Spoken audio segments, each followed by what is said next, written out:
Hello दोस्तों, welcome करता हूँ और एक नई वीडियो में। Sorry for the background noise के लिए। Okay, this is the day 177। Okay, आज के इस वीडियो में हम बात करने वाले हैं कि the introduction of the chapter 10 के बारे में, आल्सो दसम प्रकरण। इसकी जो टाइटल है उपसम आख्यान अस्व्याम, मतलब ओके, उपसम आख्यान। ऑलरेडी हमें पता है कि जो इंट्रोडक्शन होती है उसमें एक श्लोका होता है एंड उस श्लोक के अंदर ना कंसाइज करके लिखा होता है एंड वो सारी एक्सप्लेनेशन होती है पूरी चैप्टर्स की। ओके ओके, बिफोर मैं ये स्टार्ट करने से पहले, मेरी रीडिंग करने से पहले, मैं जो पिछले दिन जब मैंने रीडिंग किया था, पढ़ाई किया था, उसे थोड़ा मैं रिवाइज करवाना चाहूँ। ओके, तो मैं पिछले दिन ना, yesterday I will talk about two slokas. First is sloka number 7 that talks about जो ज्ञानी पुरुष होते हैं पंचभूत और विकारों को उनके यथार्थ रूप में देखता है, अर्थात उनकी नश्वरता पर विश्वास करता है, वह उसी क्षण सभी बंधन से मुक्त हो जाता है। ओके, जो ज्ञानी पुरुष होता है वो जो भीष्म होता है ना, पंचभूत से बनी सारी चीजों को उसी रियल थिंग से, उसी बिना मिरर के ना रिफ्लेक्शन के देखता है। ओके, एंड द श्लोक नंबर 8 वो कहता है, ये जगत तो वासमय है, वासनामय है, ऐसा निश्चय करके वासनाओं से मुक्त होकर विकार रहित हो जाओ। वासना के त्याग से ही उस मिथ्या जगत का त्याग संभव है, क्योंकि इस मिथ्या जगत वासनाओं से घिरे हुआ है। तो अगर आप वासनाओं को छोड़ देते हैं तो आप इस मिथ्या दुनिया को भी आप छोड़ सकते हैं, त्याग सकते हैं।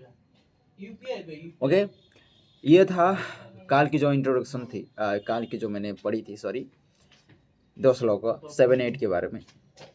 तो आज इंट्रोडक्शन है, तो शुरू करते हैं। अष्टावक्र कह रहे हैं कि देह को स्वयं से पृथक मानो। आत्मा एंड देह आर डिफरेंट। देह भौतिक उद्देश्यों के लिए है, जिस हेतु सृष्टि का सृजन होता है वह देह से होता है। अतः देह को अपना काम करने दे, तू अपना काम कर। देह का किया गया कार्य नश्वर है, क्योंकि देह स्वयं नाशवान है। उसे और उसके कर्मों से तेरा क्या संबंध है? तू आत्मा है और आत्मा केवल दृष्टा होती है, करता नहीं। कृत अकृत से आत्मा का कोई प्रयोजन ही नहीं। कार्य कारण से होते हैं और आत्मा कारण रहित है। वैदिकता में कार्य के अनेक कारण हैं, उदर पूर्ति, संतान पोषण, पारिवारिक दायित्व, लोभ, मोह और दूसरा आदि। ओके, तो अभी जो हमारे हैं जो श्लोका है, कृतम ना कति जन्मानि आयन मनसा गिरा।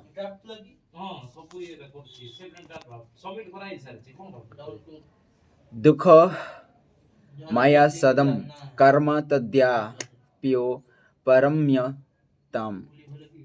ओके, फिर से मैं पढ़ना चाहूँ।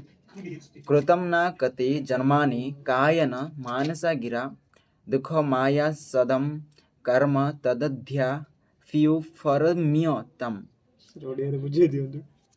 इसका अर्थ है, कितने ही जन्म से तुम तन, मन और वचन से अनेक भ्रम पूर्ण कर्म करते रहे हो जिनसे कभी भी तृप्ति नहीं मिली।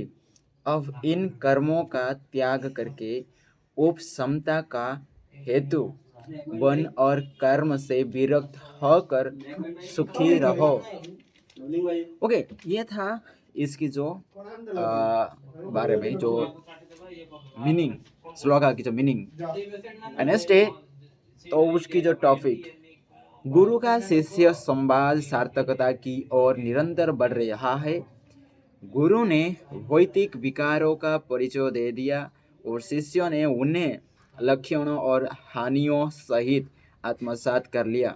शिष्य अब स्थिर मन हो गया, उसे स्वप्रकाश की अनुभूति हो रही है।